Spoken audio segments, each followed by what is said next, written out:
Cocoa Beach is your ultimate Florida beach vacation. Pack your bags and open your mind. Adventure is calling from Orlando's closest beach. Cocoa Beach is Florida's secret gem that's got it all. It's the budget-friendly, retro-cool destination that families and surfers adore. Come soak up the sun and ride the East Coast's most famous waves. Start planning your one-of-a-kind getaway now at visitspacecoast.com. That's visitspacecoast.com.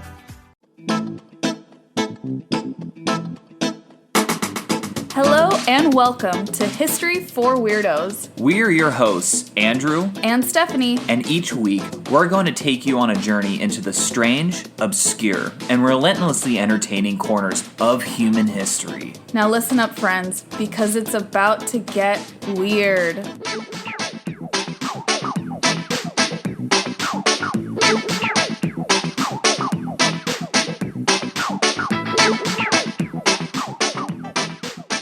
Welcome, weirdos, to episode number 81 of History for Weirdos. As always, we're so excited to be here and be back with some... This is going to be a weird story. I'm really excited. So I think without further ado, let's just get into it. Yeah, let's just get into it. I'm really excited to share this week's story, which is the case of Giulia Tofana, who was a 17th century professional poisoner who was a legendary mass murderer, essentially. I'm at a loss for words. Excellent. Yeah, I didn't know. Easy to do. I didn't know the topic beforehand, Yeah. so I'm really glad that you didn't tell me, because this is very strange. I think even by History for Weirdos standards. Mm-hmm. Unfortunately, there's not a ton of information on this woman. But to me, yeah, of course, it's unsurprising. But to me, her story was too interesting not to cover. Of course. So Giulia Tofana was known for helping women in Rome. I'm guessing it's not ancient Rome, though. No, 17th century Rome. Yeah. Escape mainly abusive marriages by poisoning their husbands. Lovely. If her own confessions are to be believed, she's responsible for the death of a lot of men. But I'll share the numbers later. So we're really taking this femme fatale trope to just the highest levels possible. Absolutely. Absolutely. So, as I mentioned, if we get into her background, there isn't a ton because she's not a high-born woman. And as we've talked about before on this podcast, the average woman's life isn't well recorded in history. True. But let me share what we do know about her. It's believed that she was born in 1620 in Palermo, Sicily, before moving to Rome. Oh, cool. Historians speculate that she may have taken her first name from her mother's last name, which was a common practice at the time. And this leads them to believe that she may be the daughter of another Palermo poisoner, Tofania d'Adamo. Okay, say that 3 times really fast. Tofania d'Adamo. I don't think my Italian pronunciation is very good there, but... You're trying. I'm trying. Tofania d'Adamo was executed. Oh, shoot. In July of... So that's not funny, but that was unexpected. Unexpected. It gets dark fast. Yeah. She was executed in July of 1633 for having poisoned her late husband, Francesco d'Adamo, and for having trafficked in this illegal lethal poison into the region. Oh, interesting. And so this is just speculation that Tofania is the mother of Giulia. Yeah. Okay. So some say that Giulia fled to Rome after her mother's execution. Okay. Others argue that the two lady poisoners are not related at all, but that Giulia was a student of Tofania. Okay.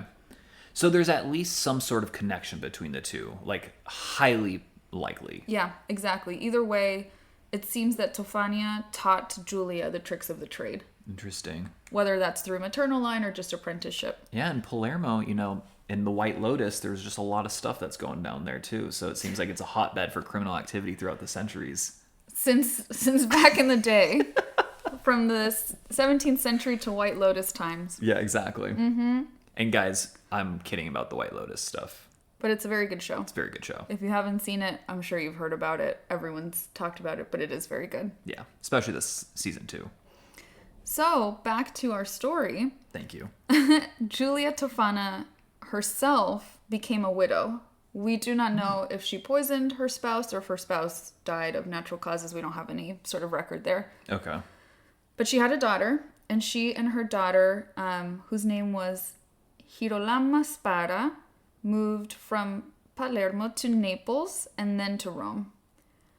And Rome at this time had once again become a cultural hotspot for Italy and for Western Europe in general. Nice, as it should be.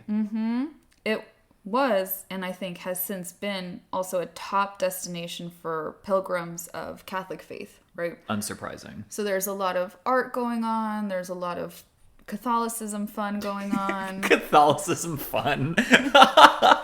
There's probably a lot of good food. Yeah. Rome had, as you know, you could speak to this more, had been through some tough times. Indeed. During the medieval period, and this was its comeback story. Yeah, I mean, it had been in kind of a decline for like, I don't know, since like the mid 6th century. Wow, that's a really long time. Yeah, mid to late 6th century, I'd say. Whenever they cut the aqueducts.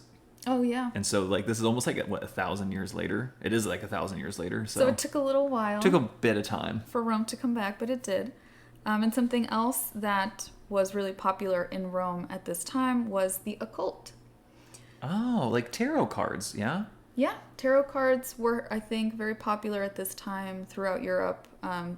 The origins of like the Rider-Waite tarot deck, which is the most famous one that you see probably on TV and stuff, would have been around this time. We just don't know the exact origins. Interesting. Okay. So when Giulia gets to Rome, I'm sorry, the occult will come in soon, Okay. I promise. But when she gets to Rome, she starts her own makeup business. Oh, geez. And she very well may have actually sold makeup and beauty products, but the real bread and butter of this business was the poison she'd sell to the women who wanted their husbands dead. Do you know if she made a lot of money doing this? I think so. Maybe it's a good business to get into. Yeah, I think she was pretty well off. So let me give some context here. Let's keep in mind that in 17th century Italy, as well as probably most of the Western world at this time, many women were seen as property. Their status in life depended largely on their fathers and then their husbands. Women were, in essence, sold into often loveless marriages, right? You usually, as a bride, wouldn't know the guy beforehand.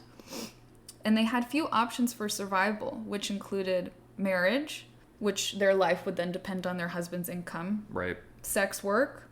I didn't put this in, but I'm just thinking now, probably nun, being a nun, entering the church, or inheriting wealth, which would come from being already a very, very wealthy, highborn woman and inheriting your father's wealth, which wasn't easy because it would almost always go to a male relative. Primogeniture. Yeah. Or becoming a widow. Yeah, do you know the ancient Romans actually didn't have primogeniture? Really? It could go to your daughter? Yeah, oftentimes it was. It was split, not... Like, so here in this time, it was the firstborn male heir. Yeah. Would get the vast majority of the wealth and the titles and all that stuff, right? Yeah. But in like ancient Rome, it was just split amongst descendants. So eventually, over time, things would get diluted, but at least you had like a fair shot. And even if it wasn't a firstborn male son, a lot of times, the majority, especially if it's a very wealthy family, of like land and things like that would actually go to even like a nephew or a cousin or something. Anything besides a woman. Yeah, that's crazy. Which is just crazy to think about. So this is just to highlight these women had very little options for surviving on their own. Right. I will say, though, that during the Italian Renaissance, women made small steps towards more gender equality. They were able to become patrons of the arts. It was becoming more acceptable for women to write, like become writers. And they were generally allowed to indulge in more intellectual hobbies, language, music, bougie stuff, basically. But this was only for noble women, and noble women who were permitted to do so by the men in their lives. So it seems that enough women were in fact interested in the route of becoming widows because Giulia was able to build her business off this desire. That's kind of amazing. Mm-hmm. And this makes sense as well when you consider that in the 17th century, in large European cities, as I mentioned, there was often an underground black magic or occult market. Ooh. Mm-hmm. This is obviously the Renaissance era, and this is a time where people were becoming more interested in quote-unquote science. Right. A lot of what they thought of as science would not constitute a science today, but this is the beginnings of science. And just generally acquiring knowledge, oftentimes knowledge that the church would not want you to have. Right. Because of this, there were a lot of alchemists, apothecaries, and just straight up black magic practitioners that would sell goods or services to help people obtain their desires. Yeah. This, to me, is such a fascinating contrast to the omnipresent power and the beliefs of the Catholic Church in Western Europe at this time. As we know, kings and queens tied their legitimacy to God through the church, but even so, it's known that members of royal families would participate in these kind of like occult rituals or occult parties and things like that. And there was just this very pervasive but unspoken fascination with black magic. Right. So interesting to me. That is interesting. It was like banned, but at the same time, they're like... But everyone knew it was happening. Yeah. Mm-hmm. And this is also in the time period after the cruel and unjust witch hunting in the 15th to early 17th centuries. It's not that witchcraft became accepted by any means, right? If Right. the church found out, you'd still probably be executed or something. But this is just more accepted socially, I guess. Right. It's seen as more cool. I don't know how to explain it. There's this really interesting dichotomy here that I just love. No, I think I understand it. Yeah, like witchcraft is just always bad. Like it's seen as taboo, and never seen as more than that. Whereas like the cult is fascinating to people, and they're like, there is a social acceptance. It's kind of like witchcraft light. Yeah, exactly. They were down with witchcraft light. And all of this was to provide context for Giulia and the world that she's living in. Thank you. I appreciate that. So back to Giulia. Giulia had her own special brand of poisoning, which she called aqua tofana, which historians believe may have originally been invented by Tofania di Adamo, who I mentioned earlier. Wow. And it's further evidence of the link between the two women. So aqua tofano? Aqua Tofana. Oh, Tofana. So she named it after her. Yeah, I was going to say, is it just like, Tofana water? Mm-hmm. Yeah. Aqua Tofana. It was colorless, tasteless, it was in liquid form, and therefore it was easily mixed with water or wine and was often served to its victims during meals. Wow, so that's insane. So colorless, odorless, and tasteless. Yep. And liquid, so super easy to transmit, Yeah, you just right? a little vial into like a glass of wine. Boom. The other day, weirdos, I was scrolling on my phone and Andrew's like, "What are you looking at?" And I was on Etsy and he's like, "What are those?" And it was those poison rings. The ladies will know what I'm talking about. Women used to wear these rings, big, gaudy looking things, but they had these secret little compartments inside where you would hide poison. So when you were pouring a drink, you could just kind of have the ring pop open and you'd spill poison into the person's drink. And I really want one. Just for whimsy purposes, not for poisoning purposes. A likely story. A likely story. So while Giulia's exact recipe was never recovered, we don't know exactly what was in there. No. We believe that aqua tofana consisted of arsenic, lead, and belladonna, also called deadly nightshade. Ooh. Today, most of us would recognize that all of these ingredients are poisonous. Right. But during this time, these were all ingredients commonly found in makeup and beauty products, which is why this was such a good cover that she was selling makeup and beauty products. Wow, that's so interesting. And also fascinating too that they still like the ancient Greeks and Romans used lead in their makeup. Wow, they did? Yeah. So, and it's just fascinating that they still did at this it. time, Still had no idea what it was doing to them. well over a millennium later. Yeah. Millennium and a half later. And Insane. then looking at one of these ingredients, belladonna, it actually gets its name, which in English means beautiful woman, because Venetian ladies of the court at this time, women in Venice was very like... They're like the preeminent power. Yes, definitely. Because Italy, to my knowledge, is still very disjointed. It's not unified. It's really fragmented. Venice had this period where they kind of had like a little empire, but at this time they're losing it because of the transatlantic trade. Yeah. But it was the Venetian ladies, the wealthiest of the wealthiest women, who started the trend of putting belladonna eye drops Oh my God. in their eyes. Because the poison would make their pupils huge, which was the beauty standard of the time, to have these giant pupils. Man, the things that like people would go to make themselves more beautiful. We still do weird shit to this day I guess to make so, ourselves yeah. look beautiful. I know. I'm kind of fascinated to see like what like.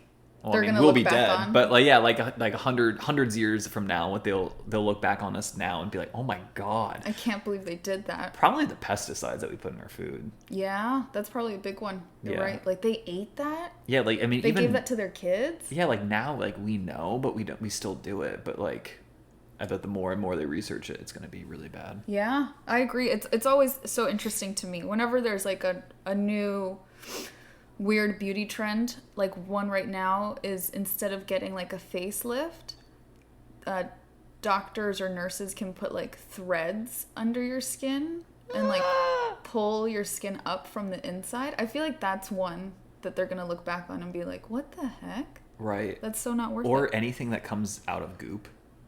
Anything that comes out of goop. Yeah, that's a good place to start. If goop had existed in 17th century Venice, goop would definitely tell you to put belladonna eye drops in. Yeah, absolutely.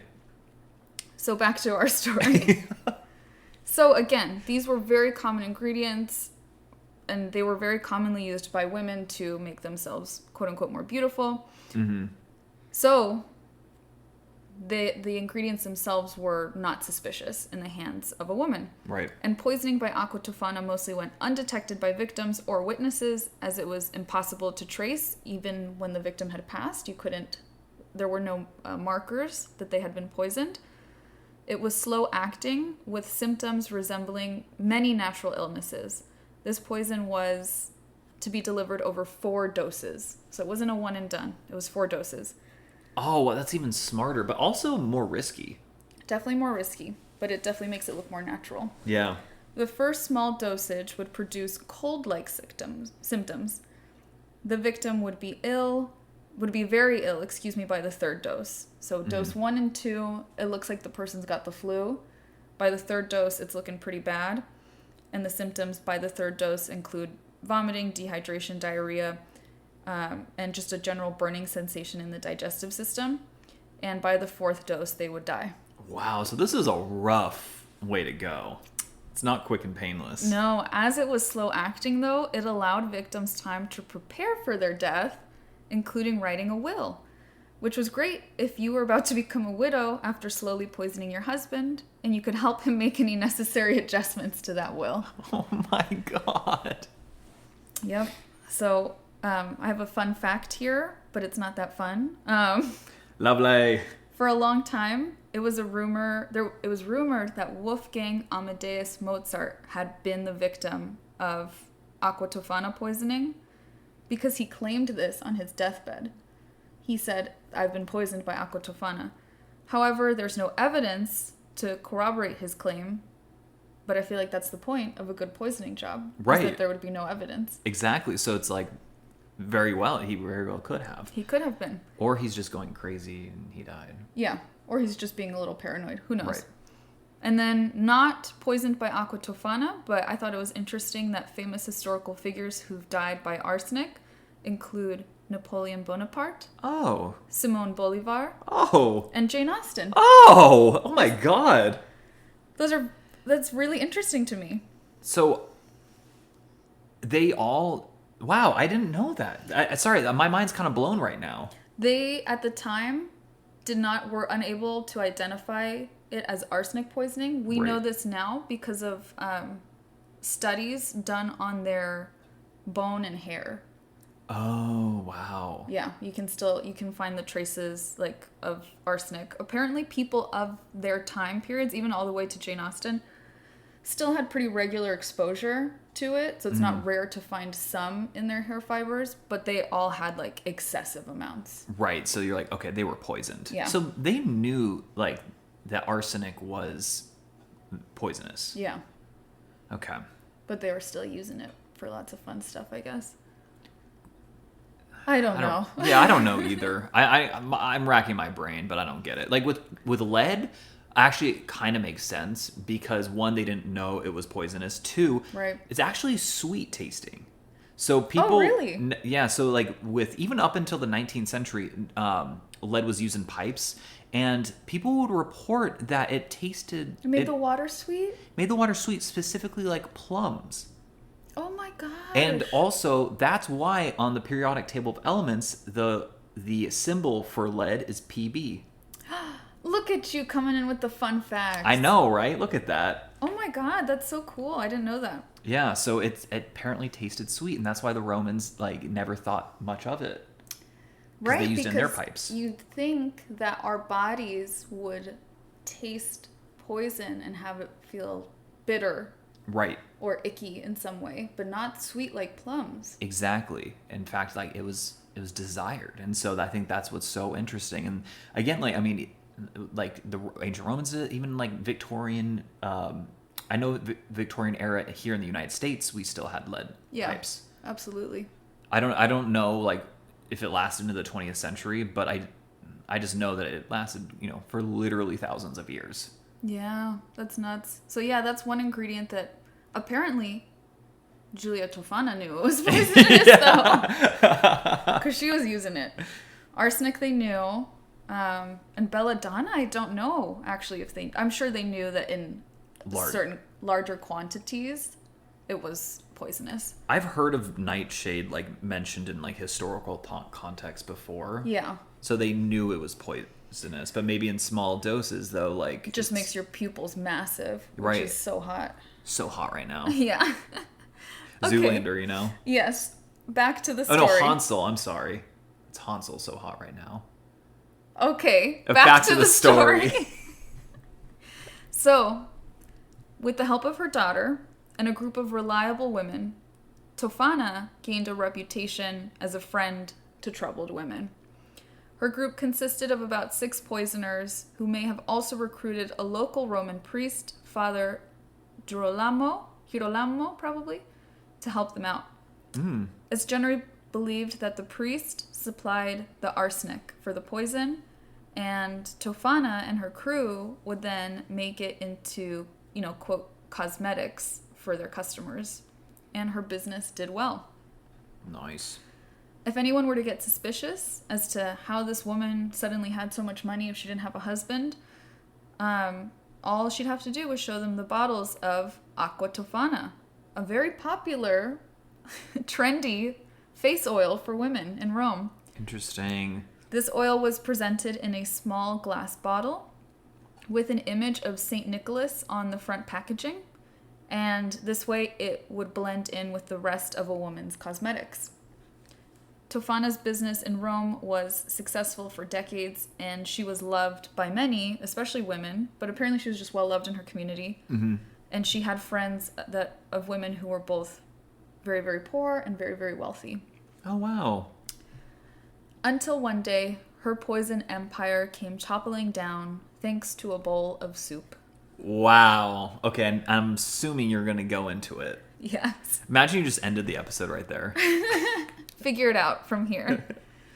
So, in 1650, a woman served her husband a bowl of soup, laced with a drop, the first dose of Aqua Tofana. Before her husband could take a spoonful, however, the woman had a change of heart and begged him not to eat it. That's so dumb, because he could have just eaten it and then he would have been fine, like if she just had never given him more. Yeah. But maybe she thought, what if this kills him? What if Right. he... I'm sure it wasn't an exact science. It's true. But this act, her begging him not to eat his soup, raised the man's suspicions, and he beat her until she confessed to poisoning his food. Ah. I could see why she was poisoning him in the first place. I know, it's like... He immediately turned her into the authorities, who then tortured her more, until she admitted that she had purchased aqua Tofana from Giulia Tofana. With the authorities searching for her, Tofana escaped to a local church where she was granted sanctuary. That is, until a rumor was spread by men, I'm just going to say it was by men, that the woman had poisoned Rome's water supply with aqua Tofana, and the public became frantic. As a result, the authorities, they knew she was in the church, but I guess they couldn't get her because she was under protection of the church. But with the hysteria going on outside, they just decided to storm the church and take her. Right. She was then tortured by authorities until she ultimately confessed to being involved in the killings of at least 600 men. Oh my god, what? Between 1633 and 1650. Holy moly. It's hard to tell how accurate this number is because she was under duress. It honestly could be more, right? Like no, Right. tell us the truth. There's more than that. Or it could be less. She could have been downplaying it. Yeah, only 300. Right. It could be a very humble 300. We don't know. We don't know how accurate this is, but this is the number that she gave. Tofana was then executed alongside her daughter and a few of her close accomplices in the Campo di Fiori in Rome. Oh, We've been there. We've been there. It was close to where we stayed when we went last summer. Yeah, and there's also, I think it's in the Campo de Fiore, there's a statue of he was a scientist or something who was executed, burned Yes. alive. And I think maybe in the Campo de Fiore as well. Yeah. Professor Graval showed us that statue and he's wearing like a cloak. Exactly, yeah. So it was a hot spot for executing people, I guess, even though it's Campo di Fiori means like the flower market, basically, or like the flower place. Yeah, and it's pretty. And it's pretty. But anyway, Anywho. at least 40 of Tofana's lower class customers were also executed when it was discovered that they had purchased the product, while women of upper class who were discovered were either imprisoned, banished, or escaped punishment altogether by claiming they didn't know that this was poison. Ooh, socioeconomic, differences come into play here. Yeah, this goes back to what we discussed at the beginning of the episode, that safety and quality of life for women were largely linked to the families they belonged to. If your family had a big name, you're not going to get hurt. Right. But if you were poor, then You're executed. you're SOL. Giulia Tofana is definitely a morally gray character in history, That's a safe assumption.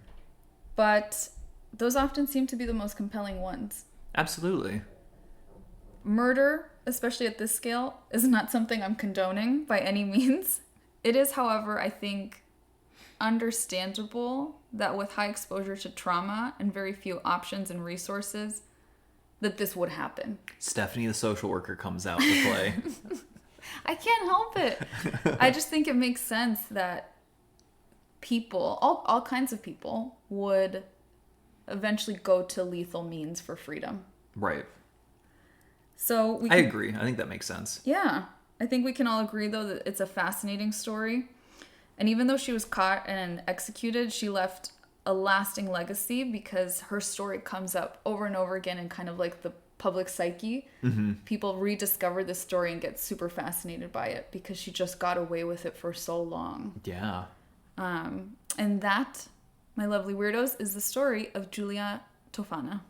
Oh, wow. Well, thank you so much. I legit had never heard of her before. So I'm glad you didn't tell me who you were doing it on. Yeah. Yeah. No, this was a fun, cool one. Like I said, I wish we knew more about her life or what kind of her day-to-day was like, even as a professional poisoner. Right.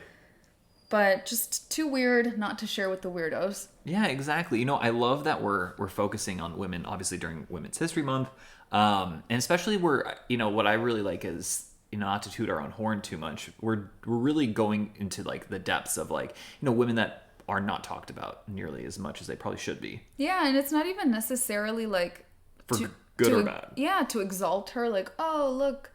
I just think it's a very honest picture of what women were going through and what they were willing to do at the time in history. That's perfectly said. Thank you, my love. And let me just share my sources for this story. Obviously, Wikipedia, but there actually wasn't a ton about her on Wikipedia, just sort of the broad strokes. Mm-hmm. This website called The Collector was really, really interesting. It gave a lot of context for Italy at this time. Oh, that's nice. The Crime Wire, all that's interesting, Sci-Fi, and that's SYFY, and History.com. I really like All That's Interesting. They have some really oddball things on that site. They have really good content, yeah. I tend to find them very useful when we research. Yeah, and hope if you guys want to go down like a rabbit hole, that's a good place to start. That is a good place to start, yes. Yeah. And that is all I have for you this week, weirdos. Well, thank you so much, Steph. And I'm going to do our little spiel. If you guys haven't already, make sure to like and subscribe to us on the platform of your choice. And also follow us on Instagram at History4Weirdos. Yes, we love connecting with you all as much as we can on Instagram. So definitely check us out there. We also share fun updates, behind the scenes stuff. Andrew has these awesome videos that he shares. So you definitely don't want to miss out. All right, weirdos. Until next time. Bye.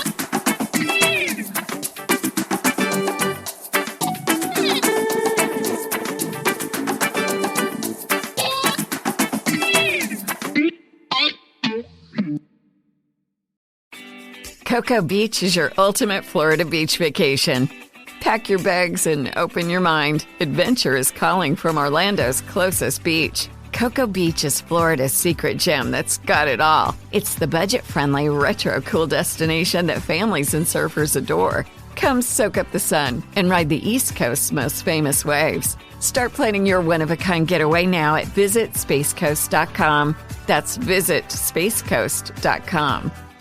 We all know a guy who only occasionally shaves for big occasions, and it's because that occasional shave really hurts. It's the time of year for big occasions, and yet there he is, suffering with that cheap drugstore razor. Let's help him out. Henson Shaving's line of razors, built with aerospace precision, deliver a smooth shave your dad, brother, and even son can enjoy, eventually. With replacement blades just 10 cents each, you'll buy it once, and they'll use it for life. How's that for the perfect gift? Celebrate with 100 free blades on your first purchase, and no subscription headaches. HensonShaving.com/holiday.